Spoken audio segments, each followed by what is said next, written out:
We have Emmet Doyle from Board BIA. Give him a warm applause, please.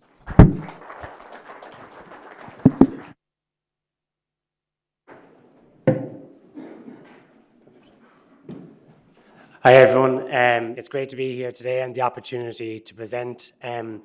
Yes, it was the first time I've been at BioFarm and I found it fascinating and inspiring, to be completely honest. So well done to Sean and all the team in Knots and all the speakers. From my perspective today, I just want to give a bit of a context from the market side of things and where we see the opportunities for Irish organic food and drink, both in the Irish market and the export market. So the way I kind of have the presentation is in 3 stages. One is kind of setting the scene in relation to where Borbia and the role of organics is. Then I'll talk about the Irish market, and we've actually launched a national marketing campaign for organics this week, and I'll talk about the steps of how we got there. And then the third piece is all looking at kind of the long-term success for the organic sector, in particularly in our export markets. Look, for me, there's probably 3 key takeaways that I want people to come away from today. Firstly is to have a better understanding of what Borbia is doing to support the organic sector. The second one is a key shopper segment that we see in the Irish market, which will really help drive value and volume sales for organics over the coming years. And the third piece then is where we see the opportunities in an export market context.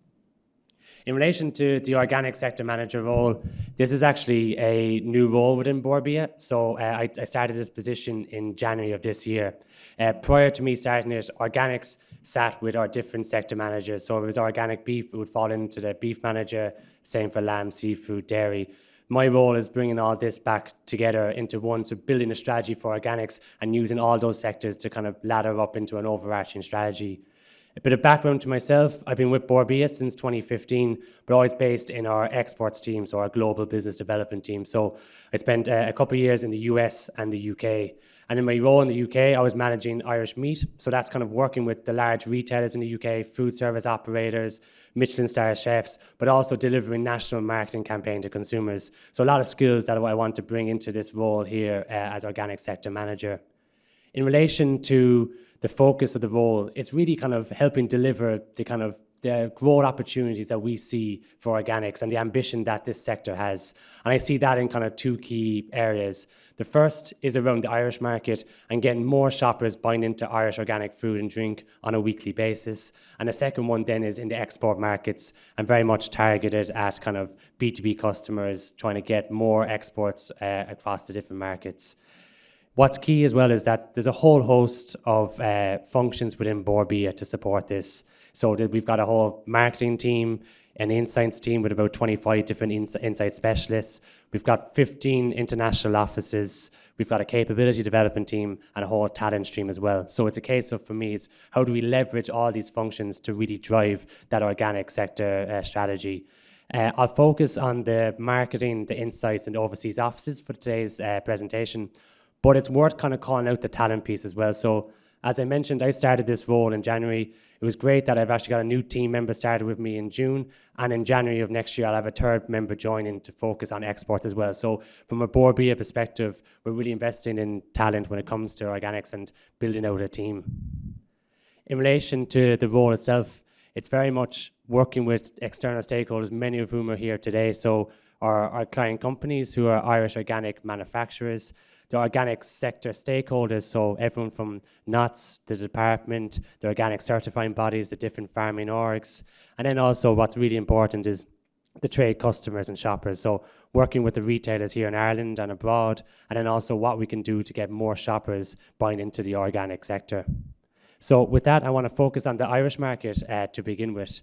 So when I came into the role, it was very much a case of I wanted to understand what was the current state of play when it came to organics and where the opportunities were. So over 6 months, we actually delivered one of our largest insights projects on consumers. So we had over 2,600 Irish organic shoppers who participated in 6 months of the research. So included quantitative research surveys, 12 focus groups, and also ethnography, where we actually followed 14 organic shoppers for a week to see how they interact with the organic category, be it at home and out in store. We looked at this from an overarching organic kind of shopper mission, but also broken down into different categories. So how does it differ for someone who's going out buying organic meat versus dairy versus fruit and veg?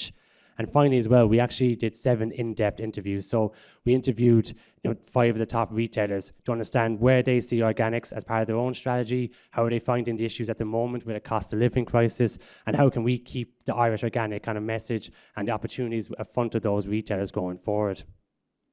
So really the kind of 3 questions we wanted to answer with this research was, what's the current state of play? What's the kind of future trends and opportunities within our Irish organics? Who and why? So who's the organic shopper? Why are they buying into organics? And how can we get them to be buying more? How do we get more shoppers to buy into the Irish organic sector? So I'm going to highlight some of the kind of key takeaways from this research, but there's a lot more there. So feel free to come up to me afterwards if you have specific questions or you have interest on a certain category. Firstly, which is really positive, is that from this research, 80% of shoppers said they're buying into organics in some format. When you look at that from a weekly basis, it's about 1 in 2, and about 67% of shoppers when you come in at a monthly basis. However, with this could be just buying organic eggs or fruit and veg, but it does show that there's not just an organic shopper. Shoppers are buying into organics, but the way to purchase may differ, or the values around organic shopping may differ. What's really positive was 45% of all shoppers said that they were going to be looking to increase the level of organic consumption over the next 12 months, with an additional 50% saying they're going to maintain it. So again, there's a lot of stuff in the media around the cost of living crisis and is there organic shoppers. This is showing that there's actually a growing need when it comes to organic consumption in the Irish market. We also asked around in relation to willingness to pay a premium.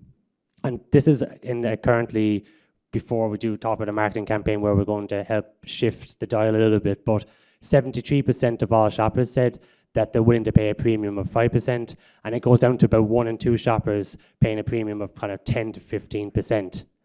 When you kind of interrogate this data a little bit more, it's actually that younger shopper who's more willing to pay a premium of 15%, so that kind of 18 to 44-year-olds.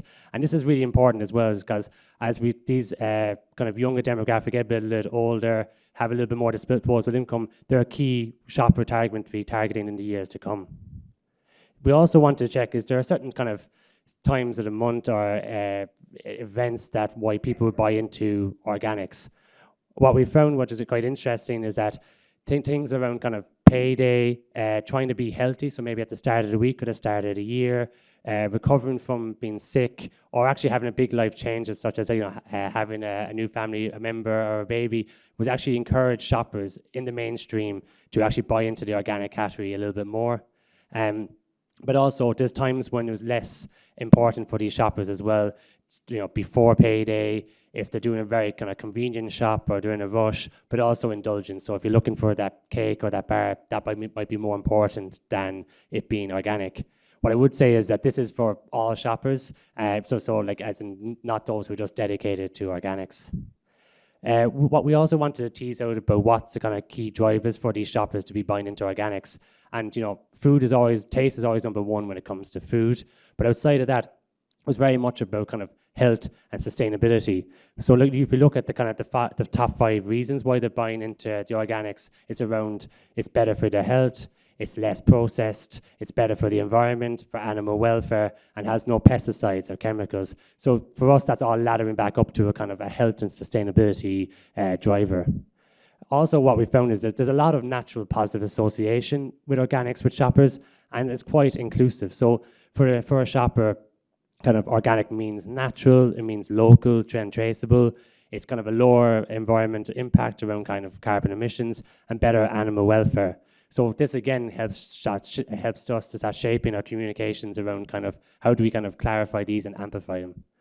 However, through the focus groups, yes, there's a lot of positive association with organics, but it's very much surface level for that mainstream shopper. So they do know it's quality, it's healthy, but they also know it's expensive, but they don't know why. And if you ask them why it is healthy or try to get under the hood a little bit, their knowledge is very surface level. So this again was a bit of an aha moment when it comes into how we're going to be marketing to these shoppers.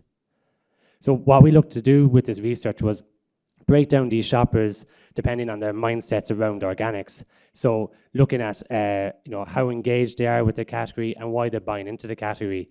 So starting on the kind of right side there, what we have is our seekers. So these are shoppers who are going out looking for organics, being very proactive with it. So sorry, that first group is proactive seekers. So they're kind of many of the people who will be in the room here today. So for them, it's going out looking for organics as a must.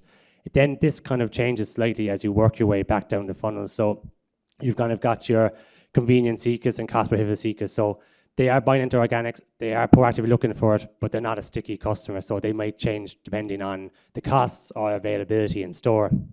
And then as you work your way down, you've got your dabblers. So a passive dabbler here is someone that do buy into organics, but they can switch out quite easily, and it's not that important to them depending on the category or the trip. But what we did find out is that there's a lot of potential with these passive dabblers and the cost prohibitive seekers. They're already positive towards organics, but what they need is to find out why they're buying into organics, why they're paying a premium for them, and this would actually encourage trial, retrial, and let them become a little bit more of a sticky shopper. So that kind of led to us seeing what we need to do with these shoppers. So it's having clear endorsed facts about organics, the productions, why there's quality with it. Then it's linking back to the shoppers. So what's the consumer benefit around taste, health, nutrition, sustainability, and all in which is justifying why they're paying a premium for organics. So to look at these kind of reasons to believe, I've broken out those two shopper demographics, so the passive dabblers and the cost prohibitive seekers, and they're a very similar shopper. So they skew slightly to being more kind of female than male. They're more inclined to have kind of young kids. And when it comes to the reasons to believe, like what they want to learn more about is the kind of the production of organics and how it kind of impacts on the environment and the health benefits of organics. So really what that means is that if you can communicate this to these shoppers, it is going to encourage trial and retrial and get them to, maybe they're only buying organic eggs at the moment, but start encouraging them to be buying into organic food and veg and meat. So this kind of leads us into the marketing campaign that we've just launched. So before I jump into that, we did sense check this kind of segmentation with industry, be it through the organic strategy forum, but also the retailers as well. And, it was a resounding fact that this is where we should focus on, because those people at the top of the funnel, they're already converted and they can actually be used as kind of advocates for the rest of these shoppers. But this was a quote from one of the trading directors in a discounter. We noted that the passive dabblers and the cost prohibitive seekers is where the value and volume sales are going to come from in the coming years. So the job at hand for us is that these shoppers are buying some organic at the moment. What we want them to do is start buying more organics. And, we have to be ambitious, and the long-term goal is that they're buying all organics. But this needs to be mirrored with more availability. So we're on a journey with these shoppers, as well as being on a journey through our agriculture and on the farm. For us, anything that we do around marketing, there needs to be a behavioral change as well. So like what the shopper is thinking now is organics is better, but why is it so expensive? To them thinking, actually, I understand why I'm paying more for an organic product. And then from a do, it's I'm mainly buying conventional, to them thinking and doing, I'm buying more organics more often. So that kind of leads to a tipping point. And what we want to do is that to show that the message gets across that, small change is kind of a big impact, and educating consumers about, if they're buying into more Irish organic food and drink, this can have a positive impact for them. This might be a little bit slow. It's actually hard to read for myself from here, but really the whole idea was that what we found through the research and the focus groups is that shoppers kind of feel like, if I have to go into organic, I have to do everything. Everything has to be organic. I can't just be dipping in and dipping out. And we're looking to flip that on its head to show that you can start making small changes to get more Irish organic food and drink into your weekly shop, and it doesn't have to be jumping in on the deep end. So that kind of leads to our whole marketing campaign, and the tagline is "Make your meals a little more organic." Here is our kind of hero campaign, which we have, I think, 15 different Irish organic food and drink products, and this is for our autumn campaign, and we have a separate one in spring as well.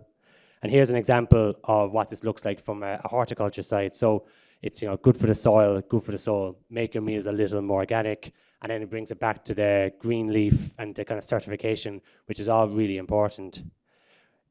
Just to show you the kind of level of detail we did in relation to all this marketing, everything on that advert is there for a reason. So the header is a kind of bite-sized piece to kind of link back to organic, so good for the soil.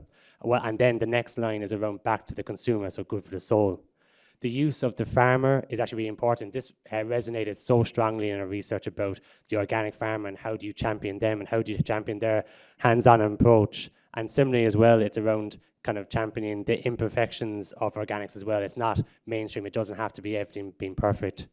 The tagline there about making meals more organic, showing that it's quite easy. You can go switch into organics and doesn't have to be jumping in the deep end. And then at the very end, it's the EU Green Leaf.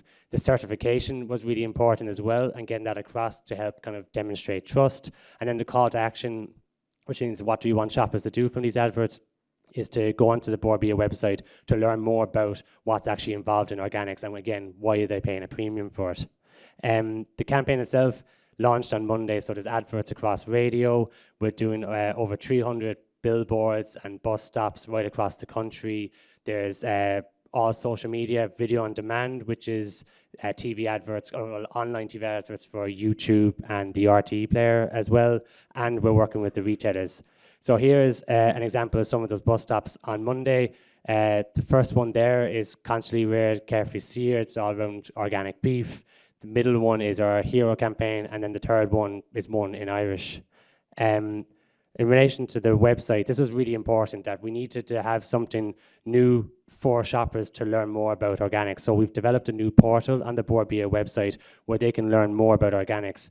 We have an FAQ section there with all the questions that a shopper has. So we actually, as part of the research, asked shoppers about what do they want to know, what were the questions they had around organics. So it's everything from the use of pesticides to what's the principles of organics to how is organics different to conventional.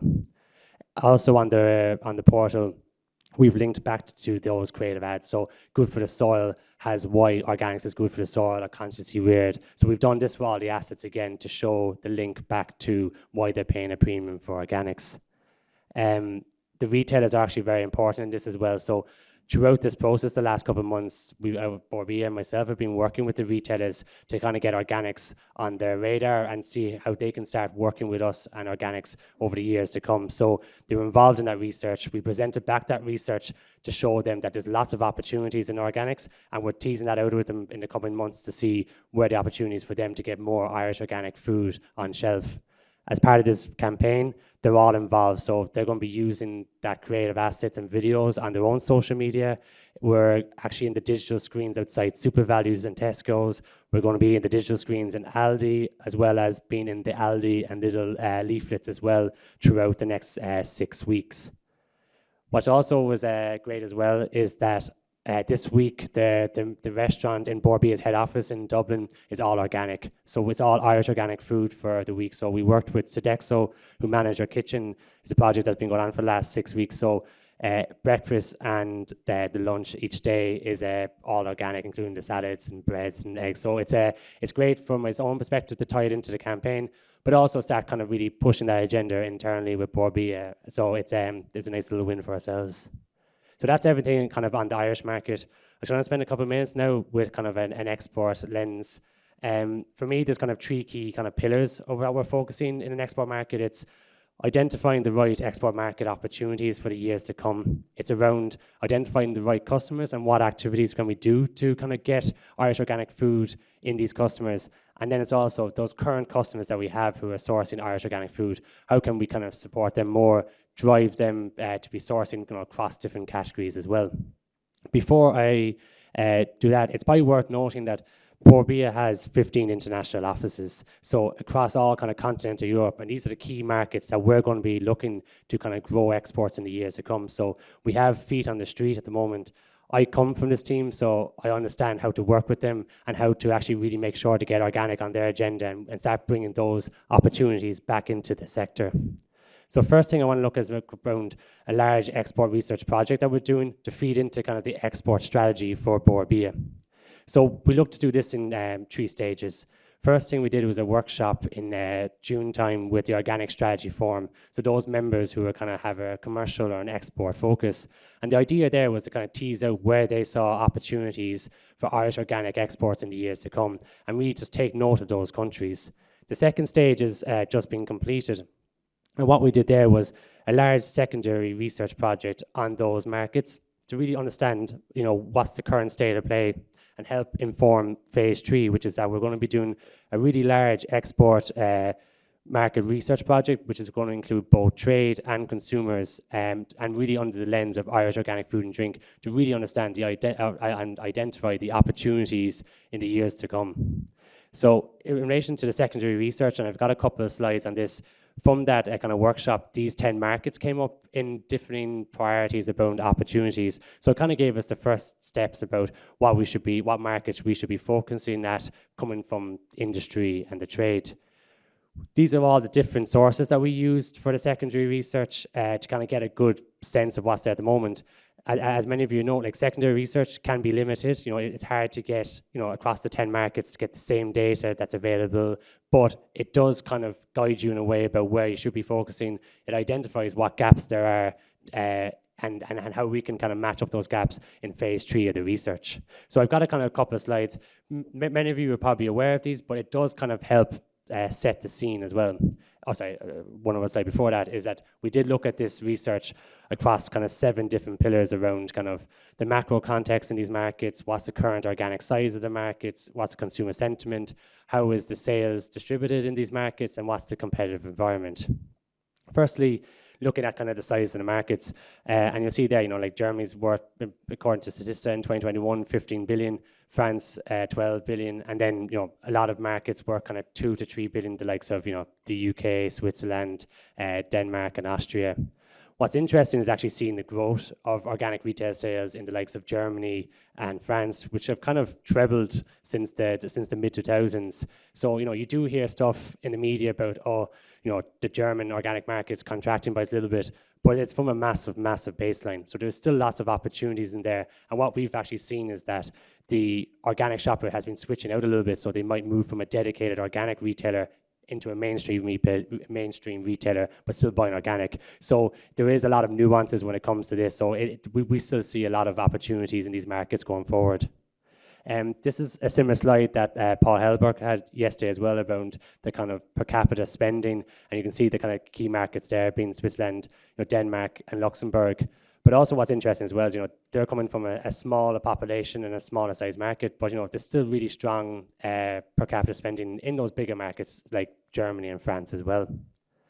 What's also really important from a Irish and kind of Borbia context is the kind of import value share of these markets, because if we need to kind of tackle or prioritize certain markets, it's kind of understanding that there is actually an import need. So you see here the likes of, you know, France, Germany, UK, all need to import organic food and drink to kind of meet their current consumption levels in those respective markets. I won't dwell too much on the macroeconomic context, but we did look at this through global data across all the 10 markets.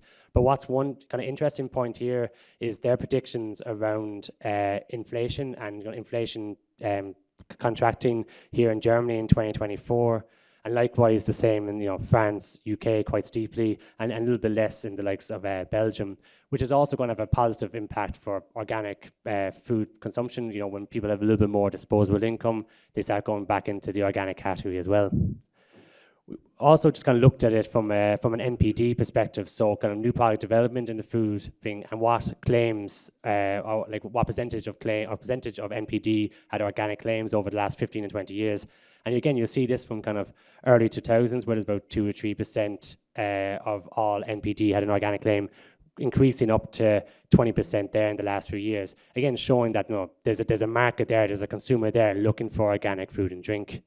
When you break this out a little bit differently as well, you'll see, you know, it's the likes of France, Netherlands, Germany, and Austria leading the way around organic NPD. And this is only from 2023, from this year alone. Again, showing that in the backdrop of a cost of living crisis, they're still pushing the organic agenda. And this kind of reaffirms it as well. Organic being the #1 claim on NPD in Germany this year, the second claim on Netherlands on PAC, and the third claim in France. Also interesting is actually seeing where the weight of sales is in these markets. So in the likes of Germany and the UK, over 65% of all organic sales are coming through the mainstream channels. So that's your main multiples. And then in France, about 53% is coming through the mainstream retail channels, which is, again, feeds back into my point about, you know, the overseas offices in Borbia, because we already have established relationship with all these major retailers. They may not be sourcing organics from Ireland already, but they are sourcing Irish agri, food and drink, and there's a strong reputation of Ireland as an exporter. So these are definitely customers to be targeting going forward, where it's going to be, and we've had a number, I've had probably 7 or 8 conversations with retailers from these markets this year alone, and they do see a lot of opportunities of moving into the organic space with Ireland. And through that kind of secondary research, we started kind of weighting up the different markets and seeing the potential opportunity from a secondary research point of view. And there's the likes of Germany, France, Netherlands, and UK that kept coming through under those different pillars, which leads me into the third phase of this research, which is that we're going to be doing bespoke in-market research across these 7 markets.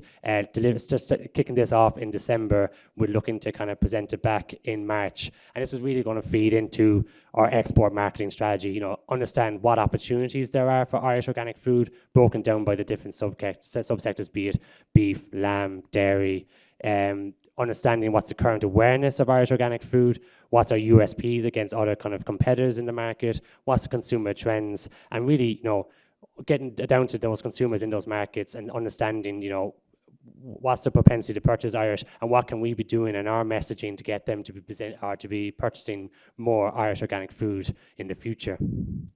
I just want to finish on a couple of kind of the activities that we're doing that's outside of research, that's very focused on kind of the customer. The first is that we've actually put forward for an EU co-funded campaign. And for those of you who don't know what an EU co-funded campaign, each year the EU Commission has a budget to promote agri-foods, be it in the EU or international markets. And with that, they either give you 70 or 80% of the budget, and the remaining budget is would be from Bord Bia. So we've put through a EU campaign for organic beef and lamb pasture raised in Ireland in 4 key markets, being Germany, Belgium, Austria and Sweden. So if we are successful with this, it'll be worth 2.7 million for the sector over 3 years, and we'll be looking to kind of launch it probably March, April time next year.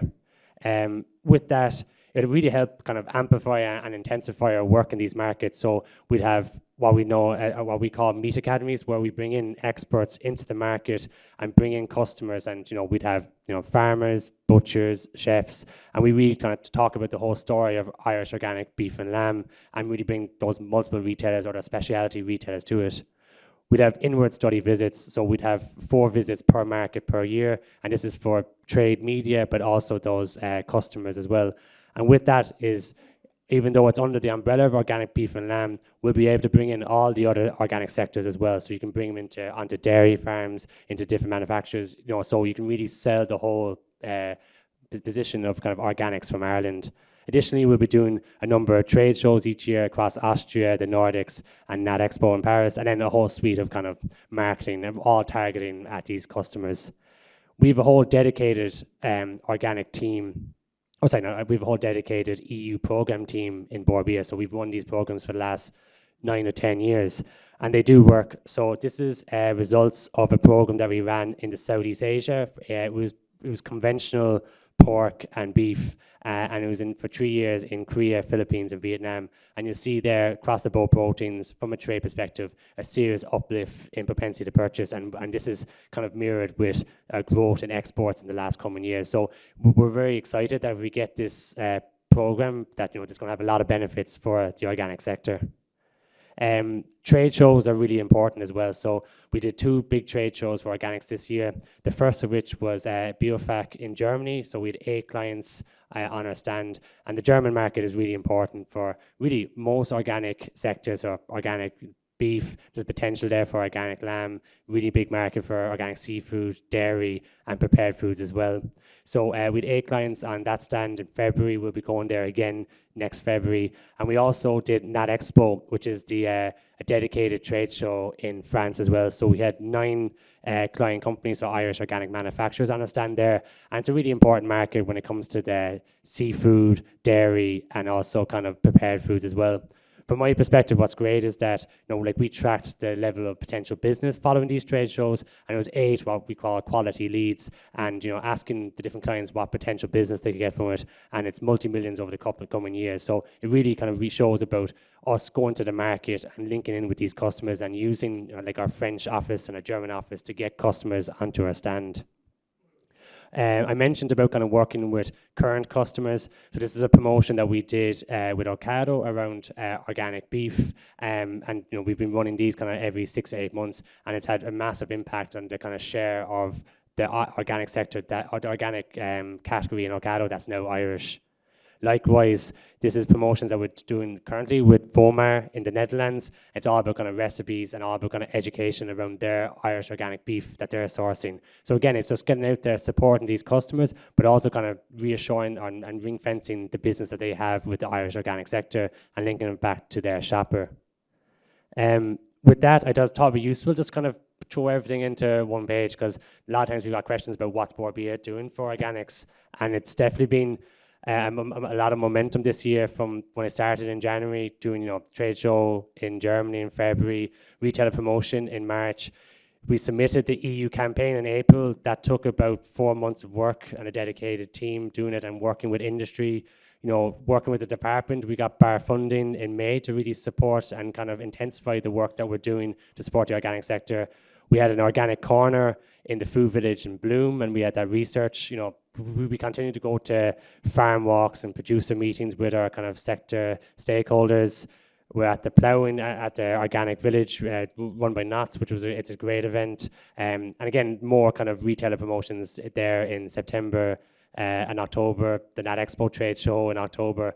We launched the marketing campaign in the Irish market here in November and working with the retailers, and now kicking off the research in December. So it's been a really, really exciting year, and from my perspective, it's kind of setting the foundation now for kind of the future growth of the sector in the coming years. So with that, I just kind of want to finish on kind of the 3 takeaways that I had at the very beginning for everyone. I hope now you have a better idea of where we see the opportunity in the Irish market, and that's that 49% of shoppers, those passive dabblers, cost benefit seekers, who we see that through this marketing campaign can get them to be a more sticky customer when it comes to organics and buying more across the Irish organic category. So just out of just the single category they're buying at the moment. From an export perspective, we'll have that large multiple market research project kicking off in December, and hopefully that EU co-funded campaign, which will be amazing for the sector. And then the last piece really is that, Joe, look, how important from my perspective to be using kind of marketing, insights, promotions, and our overseas offices to help deliver this strategy. So I thank you very much for listening, and happy to take some questions. Thank you very much, Emmet. Over there to you, Sean. Yeah, you shout down to comment. Emmet, I would have been one of those people that would have been critical about Bord Bia and what to do for organic. And, we often give out, now that we have you and we have this presentation, we should also acknowledge the fact that that was a phenomenal presentation. It's such a refreshing thing to see taking that marketing perspective and going to push it out in the organic sector. So thanks again. Thank you. Yeah. I have one other question, Emmet, as well, is actually it was Rob brought this up earlier about the whole the cow and the wow, and they get blamed for climate change and that. From a Bord Bia, because a lot of presentation there showed livestock as a meat, as a product, are you seeing that in the market trends that there's an anti-meat in the organic sector as well? Or is it a little percentage there, but because population growth is going to be, it isn't going to lose demand, if you know what I mean? No, yeah, sorry, I wouldn't see, I think sometimes there's a lot of noise around it, but if you actually see sales of, say, conventional meat and actually organic meat, it's kind of bucking the noise. So last year in the Irish market, I think like you're comparing against the previous year, which was COVID. So all retail sales were down across like conventional, but organic meat last year in the Irish market was actually increased. So it's actually quite a positive story that it's a little bit more insulated, that kind of shopper. I think as we've more supplies coming on threatened, it's getting more shoppers buying into it. What we saw from the research is there's kind of gateway products for less of a better term, in organics, that's the likes of eggs and fruit and veg. So from our perspective, it's how do we get those shoppers buying across, dairy, meat, and the other categories as well. Great, thanks. Yeah, very good presentation. Just on Sean's thing, one thing that we're overlooking on meat is there's a growing market. It's called a carnivore diet. It's much bigger than people think.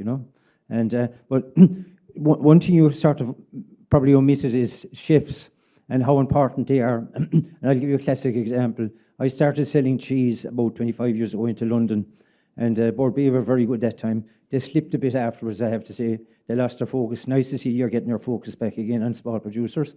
But Corrigan, the famous chef, unknowns to me, he used St. Gall's was a cheese I was doing at the time, one of my first ones. He used it as a recipe, okay? And overnight, my sales quadrupled, That's the power chefs have, and we need to get them to focus on organic, and we need to do it pretty soon, Thank you for that. I think that's a great shout. When I was in the UK, we would have done a lot of work, and at the time I was mainly working on conventional beef with Michelin star chefs, and we saw the halo effect that they have in kind of converting consumers. So I think that's definitely something we'll be factoring into our plans next year. I had a chat yesterday with someone who's talking about kind of a consumer event next year and how do we bring chefs into it. So I think we're definitely on the same page with that. So thank you. More questions here? Yeah, just one question. Thank you so much for the presentation. It was excellent. There's no question about it. A lot of analysis. I have some exposure to the German market, and I see Irish products for sale there at a serious price. I'm talking about 90 euros a kg for prime cuts of beef and so on. Do you have any analysis on the farm gate price versus the consumer end price? Because the margins are there, but I don't think they're trickling down to the farmer. To be honest, I actually don't have that analysis. It's something that we should definitely be working as a sector to get from. And sorry, when you mean that, do you mean from a German perspective on farming gate price or from an Irish organic farmer? Sorry. It's across the board, really, because the German market is a serious market. It's a premium market. So there are margins there, and you're doing a great job. But the analysis has to be there, because at the end of the day, I, as a farmer, do not see Genie Max. I don't see my fair share of the market.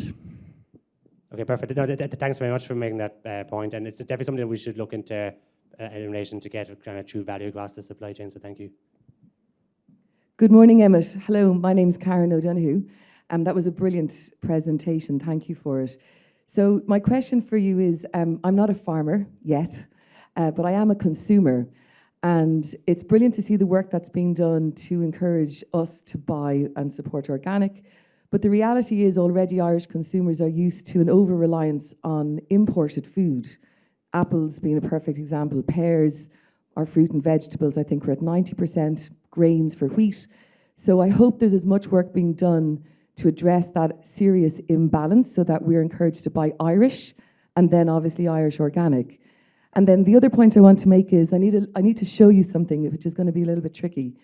It's great to see that you're looking, you talked about you talked about the why we should buy organic, and then you started to reference the how by bringing us into the supermarkets, which is good, and it's a practicality, and it's part of the way that we are used to buying in Ireland.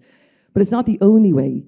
And for people who are living, certainly in rural Ireland, but also in urban Ireland, there needs to be more diversity in terms of how we can access good quality, seasonal, locally produced organic food. And this is my local shop.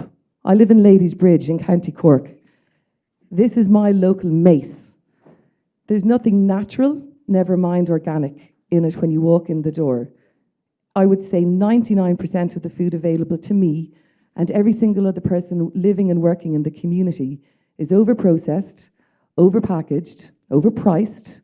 It's not doing one thing for the health of the people or the planet. And so we need to make sure that as you're developing these incredible strategies and marketing programs and campaigns, and we want to get behind everybody here. We want to get behind these producers and these farmers who are not just feeding us, but who are saving the planet. but it has to become accessible. So you're changing our knowledge and our attitudes and our behaviours, but I'm asking you, because I do need to ask a question, I'm asking you, what is Board BIA going to do to work with your colleagues in the farmers market area, the small businesses, the LEOs, how are we going to get more small micro producers and entrepreneurs coming out so that markets are a mainstay of local communities, urban and rural? And then collectively, yes, we'll still go to the supermarkets, we'll still have to go and get the other bits and pieces, but it starts small and it's infinitely scalable. So how are you guys going to do that? By when and what level of investment has been committed? Thank you very much.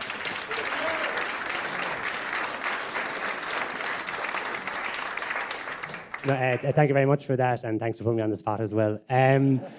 Yeah, no, it's really good points.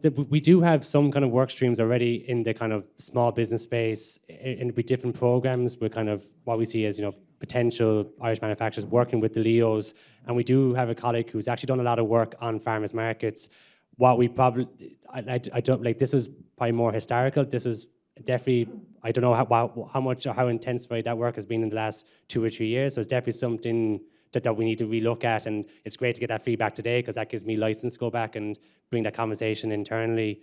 So thank you very much for that. In relation to the kind of the high level of imports, that is something that in my conversations with the mainstream retailers I did raise. So what was great was one or two of the retailers, as an action from showing that research, by showing the opportunities there in the Irish organic context, we're looking to see just plan out the next 2 or 3 years and what areas, particularly in horticulture, do they see as a gap that could be met with Irish organic growers. So we're starting that process with them, and really from my perspective is working with them and then going back to industry to say, look, these are the opportunities, and then see how we can kind of champion them. But thank you.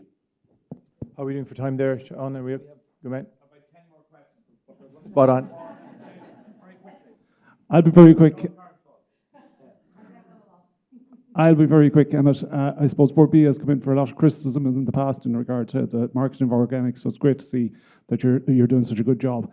I suppose I'm one of the newbie farmers in the last wave there of the last 2,000 or whatever have come in, and they're about to double up again, From that point of view, it's been mainly livestock farmers as far as I can see, that's sheep and beef. And what I want to know is, are the processors on board with this? Because it's very concentrated from the processor's point of view and becoming more so. Are the processors ready for the market that you are developing? Yeah, thank you. Yeah, so to kind of give context, last year from an organic beef side of things, there's about 4,000 tons of organic beef, about 12,000 cattle. We compare that to 560,000 tons or 1.9 million cattle. So it has been quite small. What's reassuring is the numbers coming through means that there's going to be more supply for the processors to actually make it work for them. We were in Paris at the Nat Expo trade show 2 weeks ago, and 3 processors visited the show who aren't currently doing organics.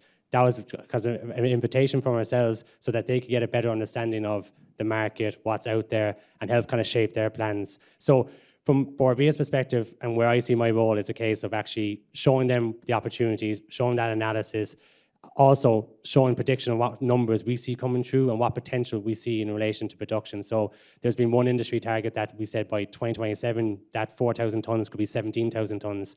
What also that means is that we can be looking at those bigger customers, because at the moment, we probably haven't had enough production to go after these big, massive multiples in, like, say, Germany or the UK. So with the more numbers coming through, that's going to make it more attractive for the processors. So trying to sum it up, yes, we are engaged with them. It's in part of all our conversations from top to top to my key contacts, and it's a case of really showing them the opportunity. And once the numbers are coming through, I think in the next 2 years, we'll see more processors involved. Sort of a chicken and egg scenario there. It just has to happen side by side. Do we have time for a few more, Sean? Yeah. Go on ahead, yeah. Yeah. Jerry Brown, thank you for your presentation. In view of the fact that the top 10 brands sold in Irish grocery shops are mostly junk food, headed up by Coca-Cola and including Red Bull, what, if any, liaison has Board BIA got with the Department of Health in an effort to counteract this epidemic of junk food, which is filling our hospitals?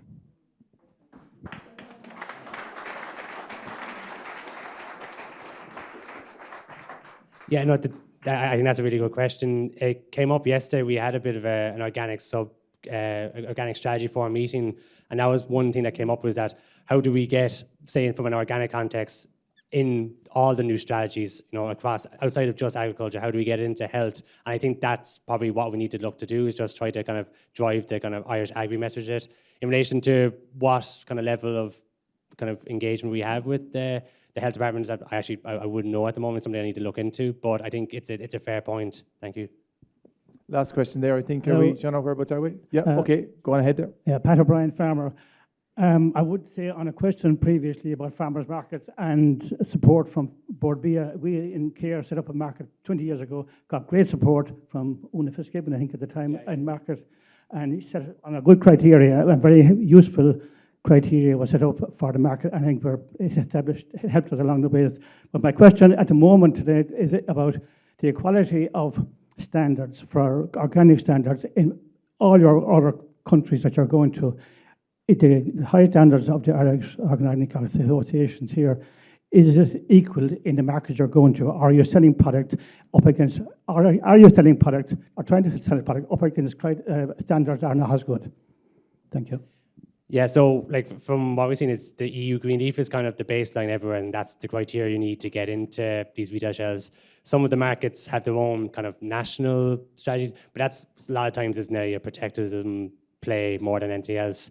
From the conversations that we've had this year, it's been very positive. So I kind of mentioned earlier, but like in the last 8-9 months, I've met like I think 3 of the big 5 retailers in Germany, the largest retailer in the Netherlands, largest retailer in France, along with like the largest organic retailers in France and Germany as well, and a big distributor in Poland. And it's they see what's coming and what's happening in Ireland and the volumes coming through as a big opportunity for them. So in some cases, they're sourcing conventional at the moment. So actually having an organic range is actually stronger for their portfolio. From their perspective, Irish agriculture particularly has such a strong reputation in these markets. It's an easier push to go into organic. So it's for them, they're happy with the kind of green leaf that we have at the moment, backed on the kind of the reputation of everyone in this room. Okay, guys, I think we've got time for just one more. And just before we do that, I'm going to say something as well. Is somebody there asked about, is the processors ready? Really interesting conversation I had with one of the processors in at the Ploughing. They said they had a market to kill about 1,000 organic lambs a week, but they couldn't access those markets because they were only able to access 200 lambs from a supply chain. So sometimes maybe we blame the processors. Maybe there's a logistics issue from getting lambs to where they are in a processor. Who's going to take responsibility, Sean? Who's going to start? Jack Nolan. Yeah, just a quick comment. Image is very important. Like, so I just see your cattle there; they're standing on monoculture grass. Like, it would be better maybe to have these cattle sitting in rich biodiverse species grasses rather than just monoculture. No, I know that's a fair point. I did pull this presentation before I learned so much yesterday. It was my only excuse. But no, that's a great point. Thank you. That touches on how we tell our story, and I think that it's great to have Emmet here, that he's going to be able to realise that the story is there to be told, and he's learned an awful lot, and we're holding him to account as well. He's getting a lot of homework from coming to this this conference. Go on ahead there, Sean. Jack Nolan here from the department. Thanks, Sean. I just want to say congratulations to Emmet and Board BIA. Like, if you go back 12 months, this was part of a job. And what Emmet said is that from 1st of January next year, there'll be 3 in the job for organic. So we've made huge strides. I completely accept what people are saying about improvements, and Board BIA will improve. I think an awful key point there is the footprint Board BIA have around the world that should be acknowledged, and the opportunity that's there. I just wanted to touch on the marketing that the man said earlier about the HSE. So from the 1st of January next year, there'll be a target that 10% of green public procurement will be organic. So meat, lamb, dairy, poultry, cereals from Ireland. It'll be seasonal product. So that's huge. So if the HSE are tendering, they'll be told, look, your food, 10% of it should be organic. This has been asked for years, and it's going to start on the 1st of January next year. On the loss of organic lamb out of the system, farmers are going to the local mart that's handy to them. to me, like I go to the mart in the factory in Camolan and I meet lorry drivers from Donegal, so it is possible to get lamb from all over the country there. What's needed is someone to get the lamb over to the finishers in the eastern part of the country. The organic trading hub has started there in September. The minister launched it at the ploughing to put people in touch. We have 60 to 70% loss of organic lamb at the moment, 30 to 40% of beef, and we want to keep that in the system. Like there are opportunities there for producer groups. We do need people to come forward. ICM opened a factory in Navan this year for organic lamb, but like Sean said, it's not coming through. So to me, the sector has to come together as well. It's not just going to be state-led. The sector has to take responsibility here. Farmers have to come together to get the lamb over to the east, to make producer groups there, and we'll work with anyone. The department are here to work with people. We're not perfect, far from it, but we will work with people that want to work with us to try and solve these issues. More of a comment than a question. Do you want to respond to that, Emmet? Are you happy enough? I know Jack well, so we're both on the same page when it comes to that, so perfect. That's fantastic. Les, there's a lot of people in this room who really need to speak to each other, and we've really kind of come across something here. It's great that you get the feedback. I think we've an able man here who's batting our cause, internationally, and we'd like a big round of applause for him, and thanks for coming.